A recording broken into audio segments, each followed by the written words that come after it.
Ito yung i-blend ko using my blender. So, meron akong cilantro and then white onions, nectarines, tapos garlic, and then frozen, kasi ang dami akong binili nun yung carrots frozen, tapos also my frozen green grapes as well. So, pinagsama-sama ko na to, and this will be very good while I'm taking my medicines, antibiotics, para sa aking facial swelling or sa Tagalog, bukol. Alright. So, kailangan ko ng 10 days medication according to the doctor para at least may konting infection lang. So, you know, makakatulong. Hindi naman daw siya bukol as in talagang tumor or cyst or cancer.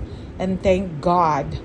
So, alam ko na minsan tinatapik lang tayo ng Lord because of what we eat, because of yung lifestyle natin, konting tulog, tapos yung hindi natin pinagpapahinga yung sarili natin, puro puro yung mga hindi importante sana. So, i-prioritize ko na ngayon na magpahinga, sleep well, ganon. So, lahat ng mga to ay mga pagsubok, mga anak. Hindi bibigay ng Lord to sa akin kung hindi niya, alam na talagang I can make it, okay? Lahat yan challenge at para maipakita niya na I am using myself para at least ipakita sa inyo kung ano yung dapat gawin. Kasi kung hindi nangyari sa akin, I don't know what to say, di ba? So, kung minsan kailangan ipa-ranas, ipa-experience niya sa isang tao para yung taong nagkaroon ng experience na yun, and he would go out there or she would go out there in order to give her testimonials. Ganun lang yun.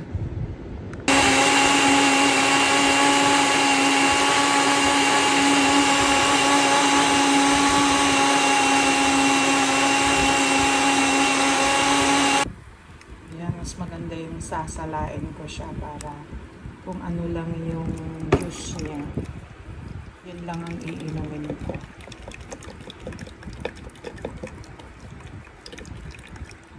Ayun. So, andyan na yung nasalang katas ng kung ano-ano yung mga blinen ko. So, yan na yung iinumin ko along with my medicines. Antibiotics. Okay. So, inumin na natin ta.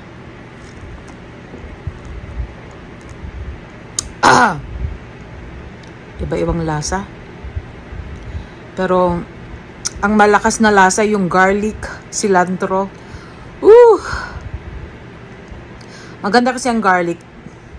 Kasi parang natural antibiotic yan. I've already taken my antibiotics too, kaya. Tapos, eto na lang ang iinumin ko instead na soft drink. Mahilig kasi ako sa soft drink. Mahilig ako sa matamis. Mahilig ako sa mga high cholesterol.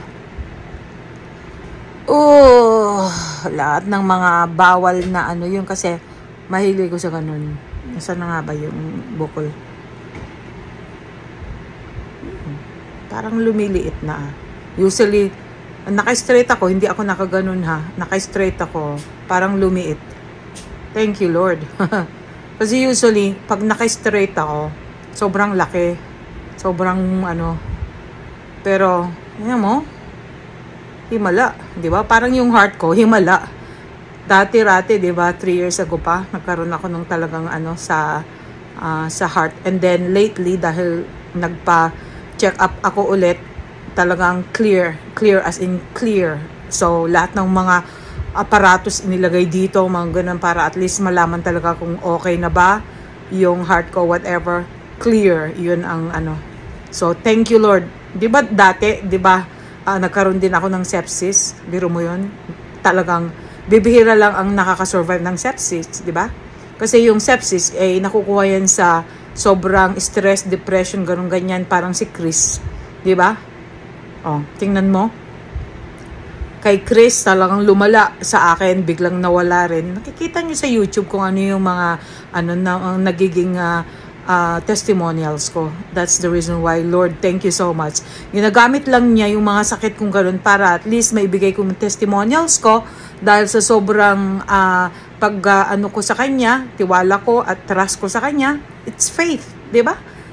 So, nagkaroon ng sakit, tinatapik ako kung ano yung dapat kong gawin, and then, once na talagang ipinagkaloob ko na sa Kanya, talagang isinukon ko na sa Kanya kung ano yung problema ko, and then, He takes care of everything, di ba? He does the rest. Kaya, huwag kayong mag-alala, di ba? Huwag kayong mag-alala, hindi porke nakagawa kayo ng sa health nyo or whatever, and then of course basta isuko nyo na yung sa Lord, and then of course kailangan din na ibahin nyo na rin yung lifestyle o kaya yung kung ano yung mga kinakain nyo, mga ganun. Hindi porke andyan available, marami kang food or whatever, just like me, dami akong food, ang sa akin sige lang, marami di ba? Not to the extent na hindi ko naisip na sandali lang, it may cost me my life, di ba? Hindi natin alam, di ba? Something na we don't know na may ginawa tayo, pagkatapos it costs our life. So, just be careful, alright? So, I know na ginagamit ako ng Lord ngayon para at least, kung ano man yung naging experience ko, ipamahagi ko sa inyo. Dahil kung hindi ko naman naramdaman, hindi ko na-experience, I don't know how to talk about it. Hindi naman pwedeng kumopya na lang ako ng kumopya ng kung ano-ano yung mga hindi ko naranasan, di ba? Hindi mo pwedeng yung isang bagay hanggat hindi nangyari sa'yo. So for me, I'd rather listen to those people na mismo nangyari na sa kanila kaysa yung kinopya lang nila kung saan-saan sa YouTube or sa mga social media or sa internet or whatever. So, yun na yun, di ba? Being the advocate of truth, kailangan sabihin ko, hindi ko pwedeng ipaglihim. Sabi nila, ginagamit ko lang daw na issue. Yeah, issue? It's a big issue talaga to. Kasi maraming nangyayaring ganito. Doon nga mismo sa sa DWSS, Department of Welfare and Social Services, dito mismo. Sabi nga mismo nung nag-interview sa akin, ang dami na daw pumunta doon na ganito, the same case, the same problem din. Kaya yun yung talagang kumakalat na case ngayon ng mga ibang tao. Yun, meron din nagsabi na siguro yan na yung effect ng COVID-19 vaccine or whatever. We don't know, di ba? Hindi natin alam, di ba? Pati nga yung pag ko ng wheelchair ngayon, di ba? That's the effect of being a COVID-19 victim. Kasi nga naman, pag nasobra na yung pagod ko sa paglalakad or whatever I do, yun na yun. Hindi na ako makahinga, hindi na ako makalakad. Kaya nga, I'm taking my wheelchair. Pero hindi ako baldado. It's just a matter of, ko lang yung paghinga ko or whatever. Kasi baka mamaya, yun na yung dulot ng pagka-atake ko or whatever. Dahil sobrang pagod, sobrang, yung paglakad or whatever. So, bakit ko nga bala i-take yung risk na yun if I can make my life simple, if I can make my life easy, whatever. Kaya nga ako bumili ng electric wheelchair, di ba? Kung ano man yung makakagaan talaga sa health mo, wag mong wag mong pagdamutan. Diba? Huwag mong pagdamutan. Kung kinakailangan mo ng wheelchair, do it. Diba? You don't have to be lumpo. You don't have to be somebody na talang hindi ka na makalakad saka ka lang bibili ng As long as you can afford it, bakit hindi? Diba? Ganun yung ginagawa ko. Diba? I make it easier na hindi na ako talaga magpapagod. Ganun lang yun. So anyway, ang importante ngayon, I have to focus on healing myself. Para after 10 days, of medication, I'm sure na may pagbabago na. Katulad na, halos pareho na, Diba? Usually, talagang kinakailangan pa talaga na, natakpan ko para lang hindi malata. Pero tingnan mo, Diba? Thank you, Lord.